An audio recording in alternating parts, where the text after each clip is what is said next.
قتل اصحاب الخدود، بعض حضرات فرماتے ہیں کہ یہ خدن کی جمع ہے اور بعض اس کو مفرد بناتے ہیں اور اس کی جمع اخادید ہے۔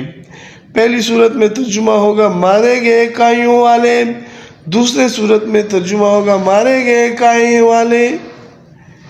النار ذات الوقود، ایندھن والی آگ تھی، ایسی آگ جس کا ایندھن بہت زیادہ تھا۔ اذ ہم علیہا قعود، قعود قاعدن کی جمع ہے، قاعدن کا معنی بیٹھنے کے آتے ہیں۔ وہم علی ما یفعلون، اور وہ اس کاروائی پر جو وہ کر رہے تھے، بالمؤمنین ایمان والوں کے ساتھ شہود دیکھ رہے تھے۔ یہ خندقوں والے کون ہیں؟ اس کے متعلق مسلم شریف جس کا بخاری شریف کے بعد درجہ ہے اس میں روایت ہے، اور ترمذی شریف اور مسند احمد میں بھی یہ روایت موجود ہے۔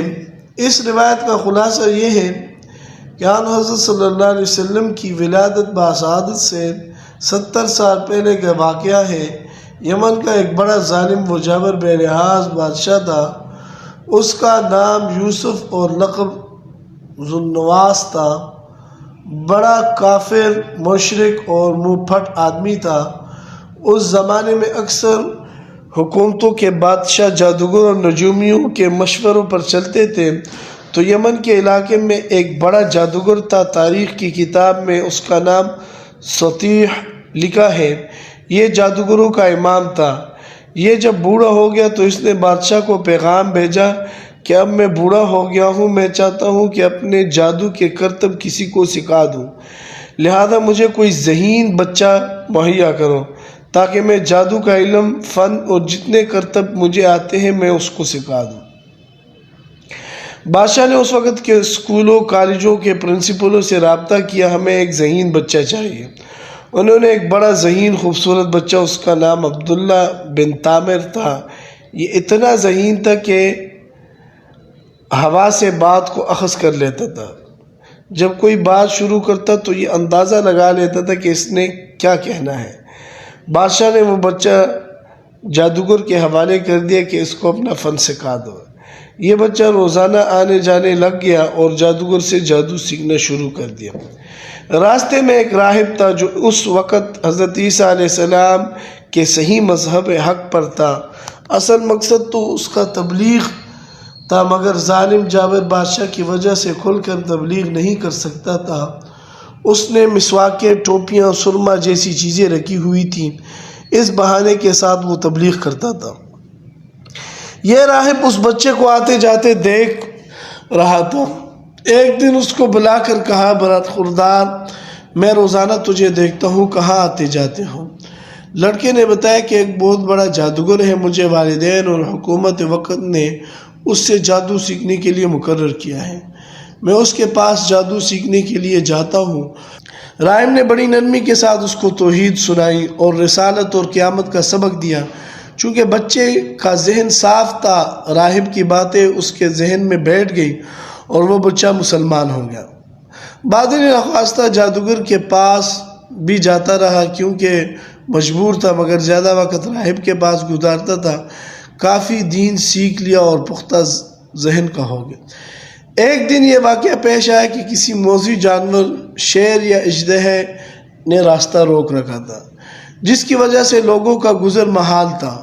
لوگ پریشان تھے اور اس جانور کو مار نہ سکے۔ اس لڑکے نے بڑا پتھر ہاتھ میں لے کر دعا کی، اے اللہ، اگر راہب کا دین سچا ہے تو میرے اس پتھر سے یہ موذی جانور ہلاک ہو جائے۔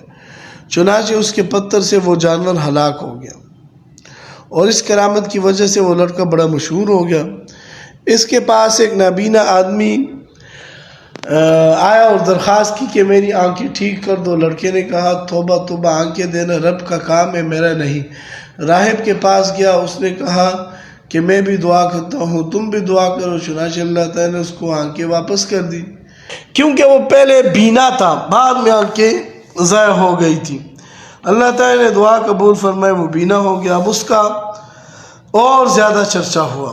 ظالم بادشاہ تک یہ خبر پہنچی تو اس نے تینوں کو طلب کر لیا اور ان کو خاصا ڈرایا دھمکایا کہ میں تمہیں سزا دوں گا۔ انہوں نے کہا کہ ہمارا جرم و قصور کیا ہے؟ ہم صرف رب کی ذات پر ایمان رکھتے ہیں اور وقت کے نبی پر ایمان رکھتے ہیں۔